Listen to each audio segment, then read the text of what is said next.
In example 59, we're going to flip a coin 3 times, record the outcome of each flip. So outcomes in this experiment will be things like, heads, heads, tails, or tails, heads, tails, and things like that, right? So we want to know what is the sample space. And then we'll continue on by finding the probability that we get at least one heads out of our 3 flips. Now, when we think about what the sample space should be here, we might be tempted to think of, to consider this sample space. I either get no heads, 1 head, 2 heads, or 3 heads, right? So in this case, our sample space would consist of 4 outcomes. But much like the rolling a pair of dice situation, these aren't all equally likely. For example, there is only one way to get no heads, right? They'd all have to come up tails. But there is more than one way to get 1 head. For example, I could get heads, tails, heads, or heads, tails, tails, or tails, heads, tails, right? And so on and so forth. So we want to come up with a good sample space where everything is equally likely. And I think we could probably have a good guess of how many outcomes should exist in our sample space. So I'm flipping a coin 3 times.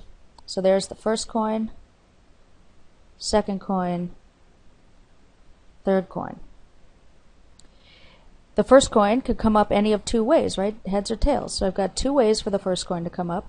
Flip the second coin, or flip the same coin the second time, still 2 ways for it to come up. And again, flip the third coin, or flip the same coin at the third time, I still have 2 ways. So 2 times 2 times 2 gives me a total of 8 possible outcomes. And this is the way we want to think of our sample space when we flip a coin 3 times. So one way we could visualize this is with a tree diagram. And sometimes these can get a little unwieldy depending on how many, trials you have and how many outcomes in each trial, but it's not too bad for this situation. So just to help us visualize this, here's my start, right? And the first thing I'm going to do is flip a coin, and I've got 2 outcomes, heads or tails. Once I flip this coin, it'll either come up heads or tails, and from this point I'm going to flip it again, and that has 2 possible outcomes, heads or tails. And if I got tails on the first flip, when I flip it again, I could still just get heads or tails. And now, lastly, here's our third flip.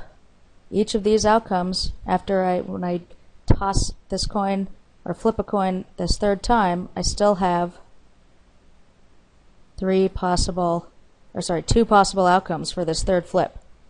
And so the number of total outcomes is going to be it's basically going to be the size of this last sort of column, right? So if you count these up, you'll count 8. 1, 2, 3, 4, 5, 6, 7, 8.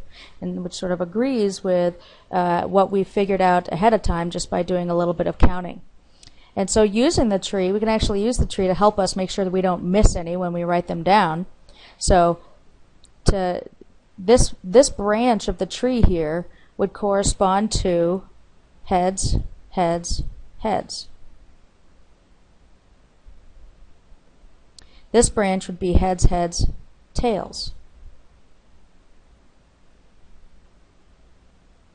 This branch would be, heads, tails, heads.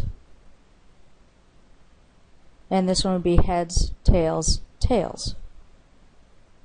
And so on and so forth. So we'll finish filling out our set of outcomes.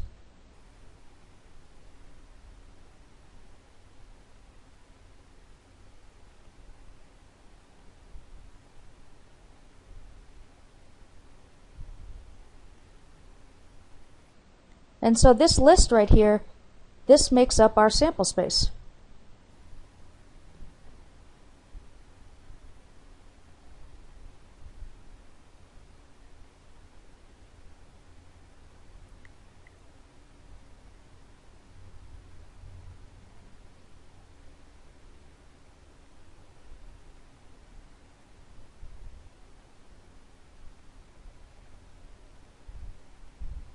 there's our sample space with 8 outcomes.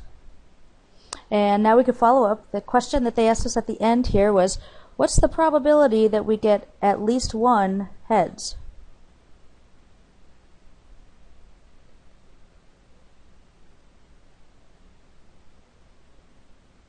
Well, this means that I either got exactly 1 head, exactly 2 heads, or exactly 3 heads.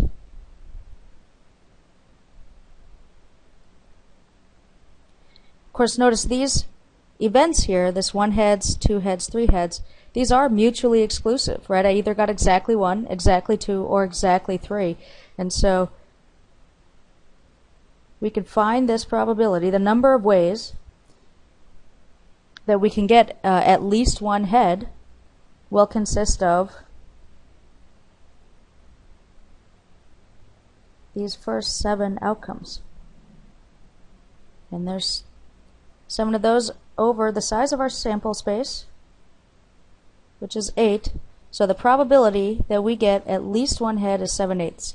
Another way to think of this, calculating this probability, by the way, is saying, well, the probability I get at least 1 head, there's so many ways I can get at least 1 head. Maybe it's easier to think about the ways to get no heads in terms of the complement of the event. In fact, this is the only way, this outcome here, or this guy here at the end, this is the only way that the outcome we're interested in doesn't happen.